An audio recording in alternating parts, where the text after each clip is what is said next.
as you can see, it's a gorgeous evening. The time's a little off on my clock, so it's actually about 9:36 at night. Sun's still up because we're north. Not yet north of the Arctic Circle. I'm actually approaching the Yukon River Bridge here shortly. But for the moment, I had to gear up in a little bit of cold weather gear and some wet weather gear, just based on the fact that rain had come in ahead of me.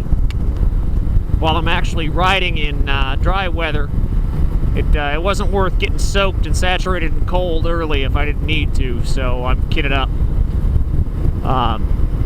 The roads are pretty good hard surface, but they put some fresh gravel down in places, so it's getting a little dicey. You'll round a corner at 50, 55, good firm base course, and then all of a sudden you'll have 40 feet of just loose, wallowy gravel. So it's an interesting surface to be attentive on at this hour.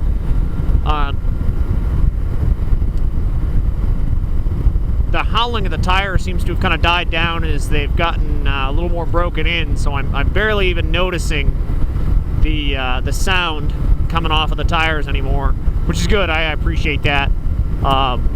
Again, these are the Anakee Wild tires, but they seem to be holding up well. They do well on the pavement.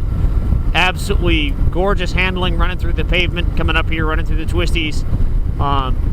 Doing just fine on the hard pack, and they're not following ruts too badly. They're allowing me to climb out when I find them, so that's good.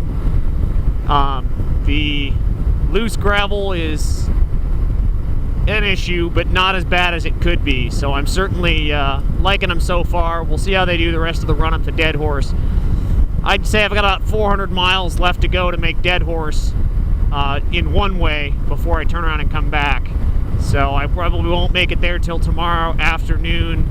I'll get an early start in the morning, but tonight I'll continue to ride until it's dark or I'm too tired. Either way, I'm not going to push it. There's no sense in it. I got a long ride ahead of me just for this warm-up, and then I got another 15,000 miles to go before I hit Ushuaia.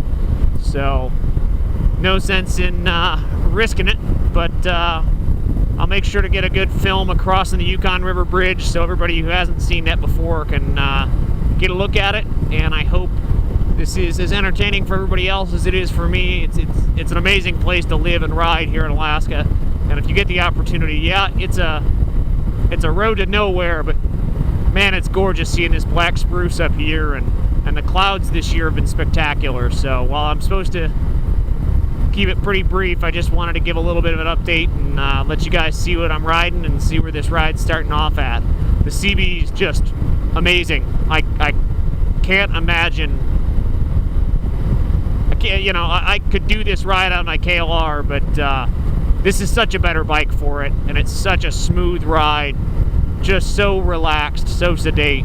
So definitely looking forward to the rest of the trip, and I definitely think I made the right choice of motorcycle. And as you can see, the really good suspension, even as I go through that hard rutted out section. I don't have to try and dodge and avoid those potholes. I can just throttle a little bit, keep the weight off the front wheel, and come across them almost like whoops. Those are small ones, but on the KLR, that would have shook the hell out of me, and I would have wanted to have been in a different spot on the road. But this gives me a better option for line choices without having to worry about upsetting it on loose, low traction soils. I can keep that straight line even through ruts. So, all right, I'll check back in with you guys when we hit the Yukon River Bridge.